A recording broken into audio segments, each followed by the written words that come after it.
Aniline के नाइट्रीकरण nitration की विधि और अभिक्रियाओं के रासायनिक समीकरण लिखिए। प्यारे बच्चों, ये बहुत ही प्यारा और बहुत ही मोस्ट इंपॉर्टेंट क्वेश्चन है। अब आपको इसका आंसर किस तरह से देना है उसे समझिए बहुत ध्यान से।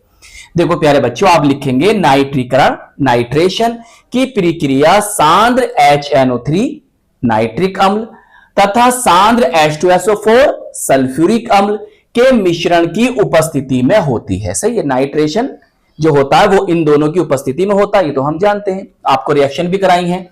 एनिलीन में एमिनो समूह NH2 समूह द्वारा बेंजीन वाले बेंजीन रिंग की सक्रियता एक्टिविटी को नियंत्रित करने के लिए पहले इसे एसिटिक एनहाइड्राइड, क्या होता है फॉर्मूला, CH3CO का होल ट्वाइस O, इसे हम कहते हैं एसिटिक एनहाइड्राइड, और आईयूपीएसी नेम होता है एथेनोइक एनहाइड्राइड। याद रखेंगे।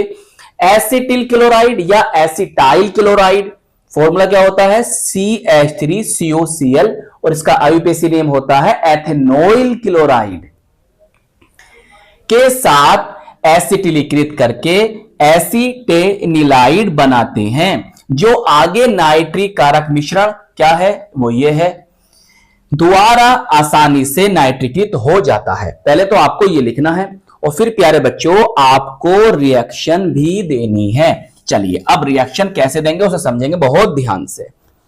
तो प्यारे बच्चों ब्लू पेन से लिखना और रिएक्शन को ब्लैक पेन से लिखना।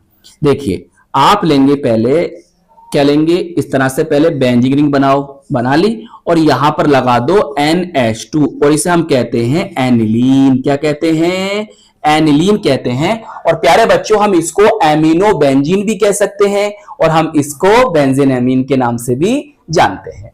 सही, हमें क्या करना है, देखिए हमें इसका अगर नाइट्रेशन कराना है तो डायरेक्टली नाइट्रेशन तो नहीं कराना है, हमें पहले या तो इससे क्रिया कराओ या फिर इससे क्रिया कराओ।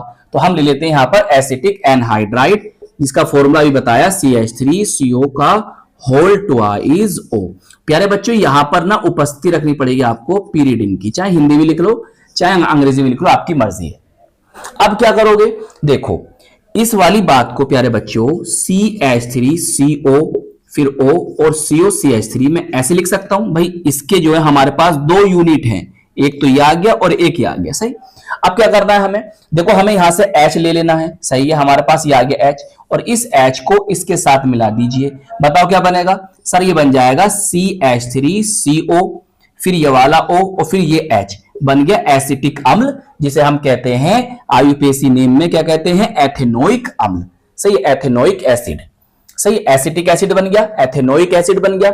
चलिए अब क्या बचा, अब देखो हमारे पास ये यूनिट बची है और इस H की जगह लगा दीजिए। तो रिएक्शन आपको इस तरह से याद रखनी है, ये नहीं लिखना है आपको, कभी ये भी लिख लो।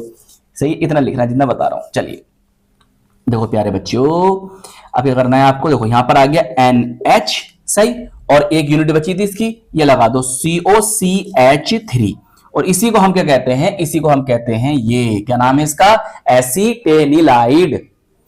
चाहे हिंदी में लिख दो चाहे अंग्रेजी में, आपकी मर्जी है, एसीटेनिलाइड। अब क्या करना है, अब क्या करना है, अब हमें इसका नाइट्रीकरण करना है। तो फिर क्या करेंगे, तो नाइट्रिक कारक मिश्रण आपको लेना पड़ेगा, नाइट्रेटिंग मिक्सचर। क्या होता है HNO3 और क्या होता है सल्फ्यूरिक अम्ल। सही है, एनसीईआरटी कहती है टेम्परेचर रखना है आपको इतना। सही, अब प्यारे बच्चों मैंने आपको बताया था जब भी आप नाइट्रीकरण नाइट्रेशन करते हैं तो वहां पर नाइट्रेशन फैक्टर जो बनता है वो क्या बनता है, नाइट्रोनियम आयन NO2 पॉजिटिव। सही है, क्या बनता है, नाइट्रोनियम आयन। और ये कौन है नाइट्रोनियम आयन, ये एक इलेक्ट्रॉन रागी, इलेक्ट्रोफाइल या इलेक्ट्रॉन स्नेही अभिकर्मक इलेक्ट्रोफिलिक रिजेंट है। तो ये क्या करेगा, ये जो होगा इसके रेस्पेक्ट में कहां आ जाएगा, इसकी पैरा पोजीशन पर आ जाएगा। देखो इस तरह से आपको याद रखना है, ऐसे ऐसे बेंजीन बनाएंगे और यहां से कुछ नहीं करना है अभी आपको, COCH3 और ये इसकी पैरा पोजीशन पर आ गया। सही, अब इसका नेम क्या हो जाएगा भाई, ये पैरा पोजीशन पर है तो पैरा नाइट्रो, और ये था कौन, ये था, इसका नाम लिख दो एसेटेनिलाइड। अब क्या करना है, देखो अब प्यारे बच्चों आप चाहो तो यहां पर क्षारीय माध्यम या प्यारे बच्चों आप यहां पर अम्लीय माध्यम, सही, बेसिक मीडियम या एसिडिक मीडियम ले सकते हो, सही। आप रिएक्शन को आगे करना, मैं यहां पर कर देता हूं, सही है। यहां पर इसके आगे का पोर्शन चलो मैं यहीं कर देता हूं, यहीं हो जाएगा, चलो यहीं देख लो। यहीं देखो आपको क्या करना है प्यारे बच्चों, बस इस वाली यूनिट को यहां से रिमूव कर दो, सही है सर, कर देते हैं अभी रिमूव। और इसके साथ इसका हाइड्रोजन जो खो गया था वो दे दो, सही। और साथ में कौन है, ये सर हमारा NO2 है, तो ये बनकर आपका तैयार हुआ। अब ये कौन सी पोजीशन, पैरा पोजीशन पर है। अब ये कौन है, एनिलीन है, तो इसका नेम क्या हो जाएगा, पैरा नाइट्रो एनिलीन। इसका दूसरा नाम बता सकते हो, कमेंट से बताना मुझे क्या नाम होगा पैरा नाइट्रो एनिलीन का दूसरा नाम। तो आई होप ये क्वेश्चन आपको बहुत अच्छी तरह से समझ में आ गया होगा। तो प्यारे बच्चों अपना ख्याल रखिएगा, खूब मेहनत से पढ़ाई करते रहिएगा और हम मिलेंगे आपको इसकी नेक्स्ट वीडियो में। जय हिंद, जय भारत।